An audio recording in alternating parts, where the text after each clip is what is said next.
c'est la partie 2 du résumé sur Overlord de la saison 1. C'est la partie 2 du résumé animé de Momon l'aventurier.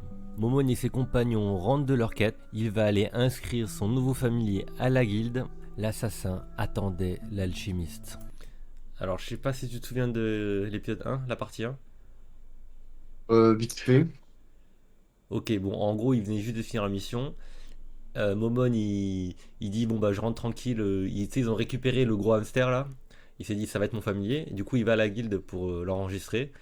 Et en attendant, tous ses camarades de mission, tu vois, de la saison 1, vont rendre la quête auprès du PNJ, tu vois. Enfin, du PNJ, auprès de l'arboriste. Et là, pas de chance. Ok. L'équipe d'aventuriers se rue à sa rescousse, mais malheureusement l'assassin est vraiment très puissante et il ne reste que des cadavres. Momon revient pour voir si tout s'est bien passé, mais découvre l'horreur de la scène. Les aventuriers se transforment en zombies et l'alchimiste a disparu.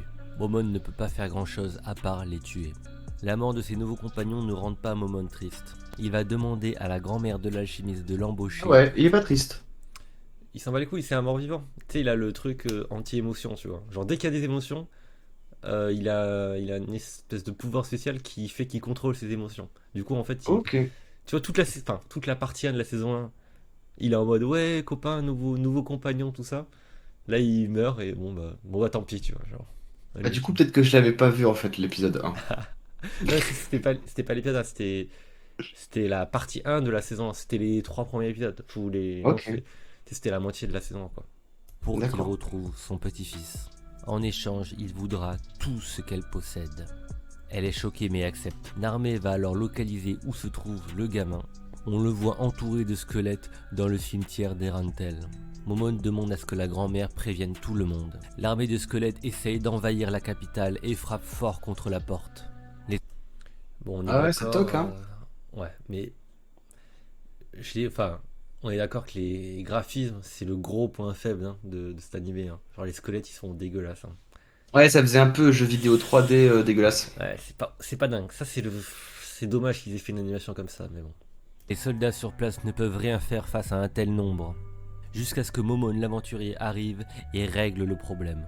Il va traverser le cimetière jusqu'au nécromancien et à l'assassin. Lui, il va prendre l'assassin pendant que Narbe s'occupe du nécromancien. Ils n'ont pas vraiment besoin de se battre sérieusement, sauf Hamsuke qui est un peu en panique. Le nécromancien est fier de ses dragons squelettiques qui résistent à toutes les magies de niveau 6. Mais Narbe n'est pas humaine, elle a accès à des magies de niveau 7 et plus. Elle va alors foudroyer le nécromancien. De son Ouais, côté, Momon défonce va... quoi. Ouais, bah... De toute façon, dans Overlord, c'est un peu Saitama, mais dans un monde isekai, tu vois. Genre, Ok, ok. s'entraîner à l'épée face à l'assassin, qui va vite remarquer que ses compétences d'épée sont nulles et que ce n'est qu'un débutant. Elle va donc en finir en le poignardant dans les yeux. C'est à ce moment que Momon va révéler sa véritable identité de mort-vivant. Il va lui révéler qu'effectivement il n'a pas beaucoup d'expérience à l'épée, mais qu'il va quand même gagner face à elle en tant que magicien, sans même utiliser de magie. Il va simplement la serrer contre elle et l'écrabouiller dans ses bras jusqu'à ce qu'elle meure. Il va Ah secourir ouais. l'alchimiste et l'armée.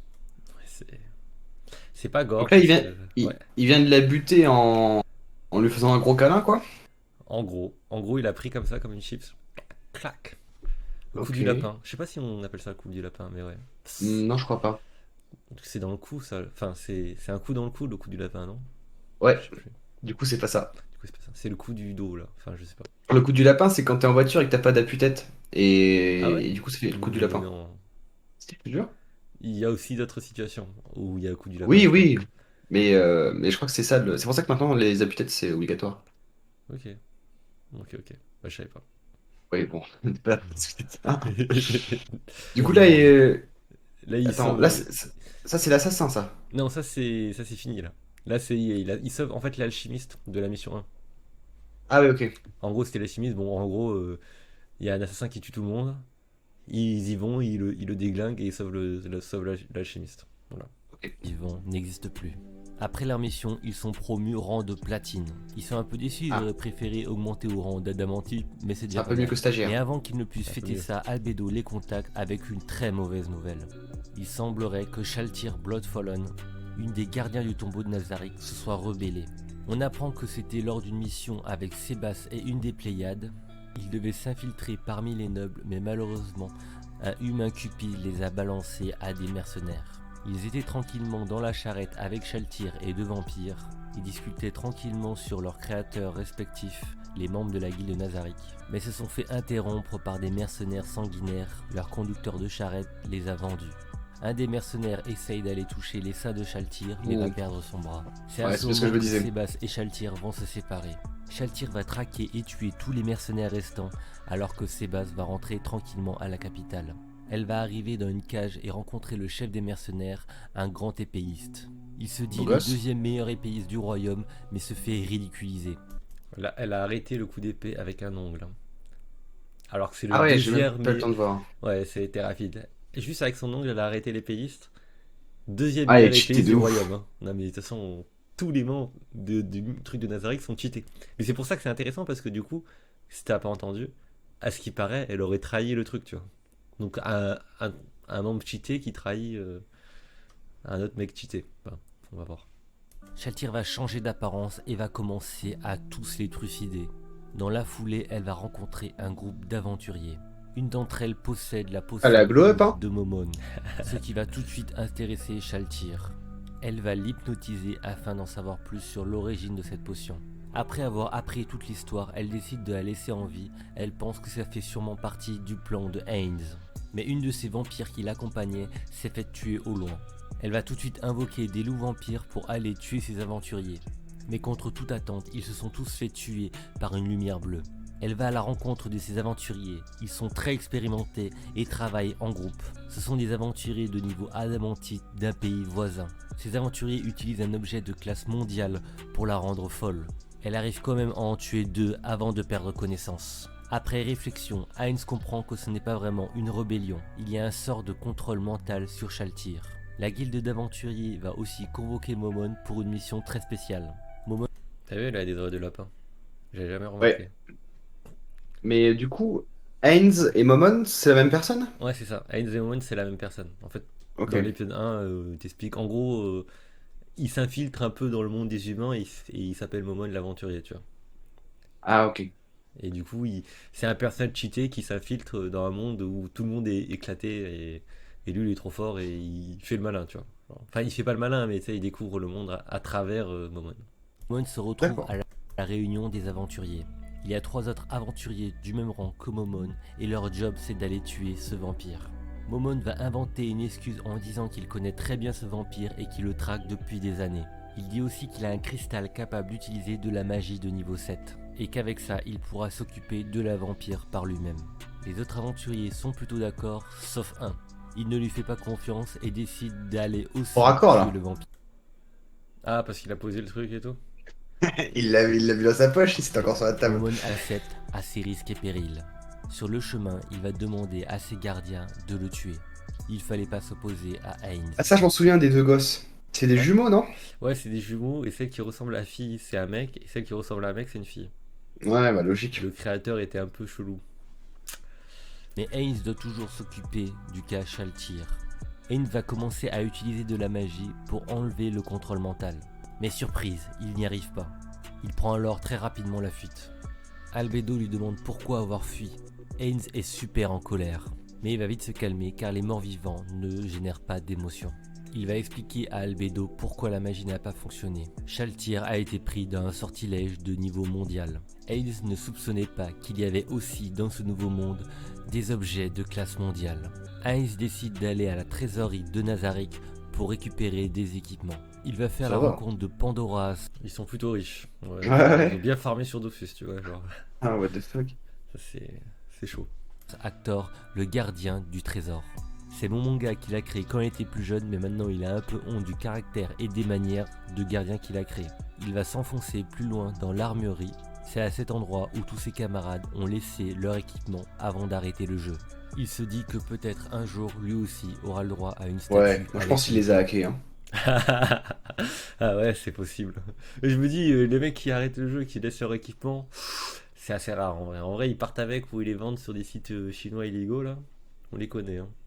Ouais, à mon avis, ouais, t'inquiète, je t'XP, et puis hop, il a tout piqué. Il a tout piqué.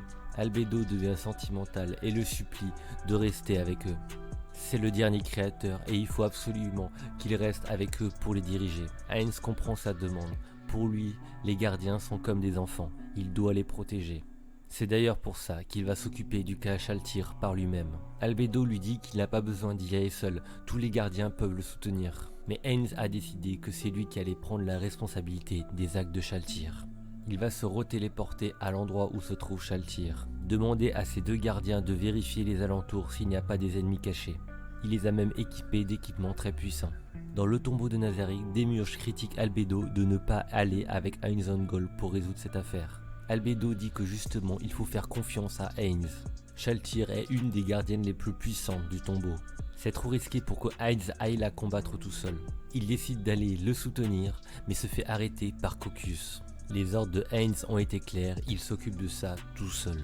De retour sur le champ de bataille, Heinz regarde Shaltir, inconsciente. Il va se booster au maximum avant de révéler Shaltir. Le combat commence et aucun des deux ne retient ses coups. Surtout Shaltir qui semble avoir perdu une partie de sa mémoire. On a l'impression qu'elle a l'avantage mais Heinz a à chaque fois une solution. Elle décide d'utiliser sa botte secrète et crée un double à son image. Heinz arrive à vaincre le double mais utilise quasiment tout son mana. Shaltir pense avoir gagné, un mage sans mana est extrêmement faible. Mais Heinz ne fléchit pas, son plan se déroule à la perfection. Heinz va s'équiper des équipements de ses anciens camarades. Shaltir perd pas. Ouais, c'est pour ça la salle au trésor. Mais moi j'aime bien ce combat parce que c'est le combat final de la saison 1. Et vu qu'il a roulé sur toute la saison 1, fallait un adversaire un peu à sa taille, tu vois. Ouais, là il en chie un peu, mais bon, il va quand même le défoncer, j'imagine. Bah, on va voir, ouais. Patience, mais va utiliser son arme pour régénérer des points de vie. Elle arrive à se régénérer et à lui voler des points de vie. Mais pour Heinz, la bataille est terminée. Heinz finit par activer un sort magique extrêmement puissant qu'il avait préparé. Ce sort ne pouvait pas la tuer si elle avait tous ses points de vie, c'est pour ça qu'il a affaibli jusque-là. Avec le temps qu'il reste, Shaltir essaye de régénérer un maximum, mais elle se fait distraire le temps d'un instant. Le sort se déclenche et va tuer Shaltir. T'as pas vu? Genre il a sifflé le mec, c'est ça? Et Ouais, distrait. en gros, ça j'avais pas vu la première fois que j'ai vu la saison. C'est qu'en fait, on sait pas si elle aurait gagné, tu vois, mais elle s'est fait distraire par une de ses gardiens. Par l'autre qui était loin, tu vois. Elle a dû lancer Ouais. un sort pour distraire. Sans que personne ne le sait, tu vois. Et ce n'est pas relevé nulle part, ni dans la saison 2, ni rien, tu vois. C'est juste, si tu l'as vu, tu l'as vu. Si tu l'as pas vu, tu comprends pas forcément, tu vois. D'accord. Mais du coup, il s'est fait un peu aider, tu vois. Ok. Qui retrouve la mémoire. Heinz a gagné. De retour à Nazarick, Heinz prépare un rituel de résurrection. Les autres gardiens restent sur place au cas où elle est toujours affectée par le contrôle mental. Tout l'or de Nazarick est utilisé pour la ressusciter. Elle ne se souvient de rien, c'était le blackout les 5 derniers jours. Ah, j'étais en train de me dire, il la désintègre. Ouais, il a désintègré. Ça m'étonnait qu'il la désintègre et qu'elle revienne pas dans l'équipe, quoi. Ouais, bah, il a dépensé tout l'or. Donc tout l'or qu'on a vu, hop, il est parti et pour ressusciter Shaltir. D'accord. Ça fait chier en vrai, hein. T'imagines? Ouais, grand prince, hein. Grand prince, hein. Bah après, c'est quand même un personnage cheaté. Je pense que ça valait le coup. Il va être assez Ouais. énervé de son comportement et le fait qu'elle ait trahi Heinz. Heinz se sent nostalgique et vend ses gardiens, ses anciens compagnons. Ils ont un peu le même caractère. Il annonce que cette histoire est terminée, qu'il prend la responsabilité de tout ce qu'il s'est C'est passé. surtout en Il mode. annonce- Bah, du coup, on pourra le faire qu'une fois, quoi. C'est aussi Genre, peut-être ça. C'est genre, ouais. C'est le Joker qui a été utilisé. Ouais, c'est ça. C'est vrai, c'est vrai, c'est vrai. que Nazarick va augmenter sa vigilance. Si quelqu'un peut utiliser un artefact de classe mondiale, c'est un danger pour Nazarick. Heinz n'est pas rassuré et dit à tout le monde de rester sur ses gardes tant qu'ils ne savent pas qui est l'ennemi, c'est un danger. Albedo va aussi faire le rapport qu'il y a un lac plein d'hommes lézards près de Nazarick. Le temps passe, Sébastien continue à récolter des informations auprès des nobles. L'alchimiste et sa grand-mère font souvent des expéditions au village de Carnet. Momon retourne à la guilde des aventuriers avec le rang Adamantite, le plus haut rang pour les aventuriers. Et il est stylé en armure, hein. C'est la fin de la vidéo. Merci d'avoir regardé cette Ouais. partie 2. Et il est assez stylé, hein, genre Momon l'aventurier. Ah, c'est Autant bon. j'aime pas comment il est En squelette. Ouais, en squelette, il est pas ouf. Mais autant en aventurier, il est stylé. C'est vrai que le design squelette est pas dingue, quoi. Genre, ça, Ouais. t'as du mal à te personnifier, alors que le design chevalier, là, genre, pas mal, pas mal. Après, en vrai, bah, la saison 2 la est, saison 1 d'Overlord. est pas mal. Si Hein. tu as aimé Ce résumé d'animé, mets un pouce bleu. Et si Ça tu vaut fais la un faire, vrai hein. résumé Pour le d'animé, time. n'hésite pas à On t'abonner. pourrait la faire, ouais. Parce que moi j'aime bien la saison 2. Après, le gros problème, c'est les graphismes, tout ça, mais saison 2. Donc j'imagine que la saison 2, genre, il va voir c'est qui le mec de classe mondiale, quoi. Le gros méchant. Alors, on est actuellement à la saison 4 d'Overlord. On ne sait toujours pas qui c'est. Ah ouais? What the Ouais, fuck? ils sont partis sur notre arc, un autre truc. Donc, Mais on a trop hâte parce que je crois que, on dirait le suspense. ouais, voilà. Mais je crois que dans la saison 1, justement, ils teasent des personnages qui ne sont toujours pas dans la saison 4, tu vois. D'accord. Ok. Et bon, bah, on attend que ça parce je crois qu'il y a un enfin, un novel, tu sais, un livre, tu sais, avec les histoires, enfin, tu Ouais, sais, c'est un pas des light novel. mangas, voilà, un light novel. Et justement, il y a plein de gens, ils sont hypés par cette partie du light novel, mais ils la sortent toujours pas, tu vois. Je pense qu'ils C'est vont un la peu sortir. le One Piece de Overlord, quoi. Je dirais pas le One Piece, je dirais plutôt c'est un peu le Alice Alicization du SAO, tu vois. Tu vois ce que je veux dire? Mais quand je disais le One Piece, c'est en mode le mec, on en parle depuis le début, mais on sait pas c'est qui, tu vois. Ah, bah en fait, on sait qui. Enfin, c'est pas une. Tu sais, c'est juste. C'est un mec du pays voisin, en fait. Mais c'est juste qu'ils ne vont pas dans ce pays pendant super longtemps, ils font d'autres trucs. Donc c'est plutôt Ok. ça, tu vois. Et moi, je pense que c'est plutôt l'arc, ouais. Tu sais, dans SAO, il y a plein d'arcs. Il y a eu plein Ouais. d'arcs pas ouf. Et l'arc Alice, il est vraiment sympa, tu vois. Ouais, je l'ai vu il y a pas longtemps, il est cool. Et justement, les mecs qui regardaient SAO, ils étaient là en mode quand est-ce que c'est l'arc Alice, quand est-ce que c'est l'arc Alice. Et je pense que c'est un peu le même style pour Overlord, tu vois. Évidemment, Overlord, c'est quand même vachement moins bien que Kirito SAO et tout, mais bon, voilà.